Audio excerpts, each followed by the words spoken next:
Hello everyone, I have decided to come back to India. Yes, मैं अपने देश, अपने घर इंडिया वापस आ रहा हूँ एजुकेशन मिनिस्टर धर्मेंद्र प्रधान का रेजिग्नेशन मांगने के लिए। इतने दिन से आप सब देख ही रहे हो कि हम सोशल मीडिया पर आवाज़ उठा रहे हैं कि पेपर लीक के कारण जिन नीट के बच्चों ने सुसाइड की और जो लाखों स्टूडेंट्स की मेहनत बर्बाद हुई है, उसके लिए तो धर्मेंद्र प्रधान को रिज़ाइन करना ही चाहिए।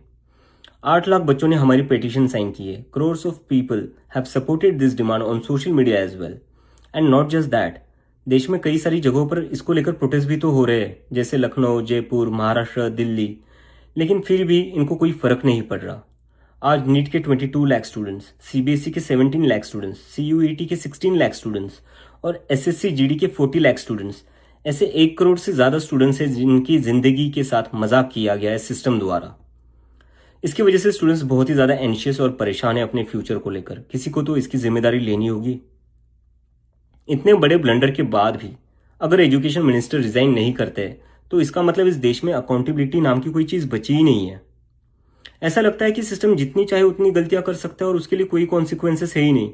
सारे कॉन्सिक्वेंसेस स्टूडेंट्स के लिए है। ऐसा कब तक चलेगा? इसलिए अब वक्त आ चुका है, हम सबको साथ आना होगा और भारत के संविधान के रास्ते पर चलते हुए पीसफुली अपनी आवाज उठाकर धर्मेंद्र प्रधान के रेजिग्नेशन की डिमांड करनी होगी। अगर हम सब साथ मिलकर आवाज उठाएंगे तो जरूर इनको हमारी बात माननी होगी। मैंने डिसाइड किया है, मैं 6 जून सैटरडे सुबह दिल्ली आऊंगा। आप सब मुझे एयरपोर्ट पर मिलिए। हम सब मिलकर पार्लियामेंट स्ट्रीट पुलिस स्टेशन जाएंगे और वहां पर जंतर मंतर पर एक पीसफुल प्रोटेस्ट करने के लिए परमिशन मांगेंगे।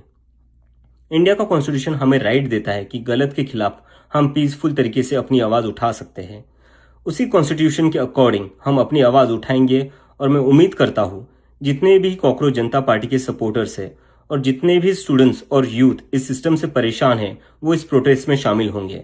जिसको लगता है धर्मेंद्र प्रधान एजुकेशन मिनिस्टर जो है हमारे, उनको रिजाइन करना चाहिए, वो सभी लोग इस प्रोटेस्ट में शामिल हो जाएं। मेरे फ्रेंड्स और फैमिली को डर है कि मुझे एयरपोर्ट से ही अरेस्ट कर लेंगे और फिर जेल भेज देंगे।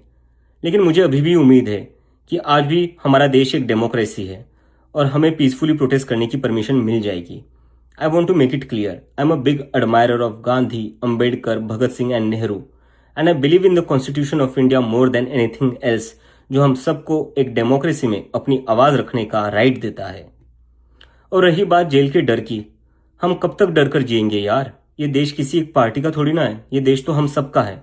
हमारे फ्यूचर का सवाल है, हमारे फ्यूचर बर्बाद हो रहा है और ये अब हम सबकी जिम्मेदारी है कि जब भी इस देश में किसी के साथ कुछ गलत हो तो हम सबको आवाज उठानी चाहिए in a very peaceful and democratic manner. मैं चाहता तो यहाँ यूएसए में जॉब लेकर आराम से रह सकता था। मुझे पिछले कुछ दिनों में कई जॉब ऑफर्स भी आई है, but I am not gonna take it as I have decided to come back to India because I love my country and I really want to do something for my country. हम सब आज जो कुछ भी है वो सब इस देश ने हमें जो दिया है उसी के कारण है और अब हमारी बारी है अपने देश के लिए कुछ करने की, क्योंकि अगर हम आज कुछ नहीं करेंगे तो कौन करेगा?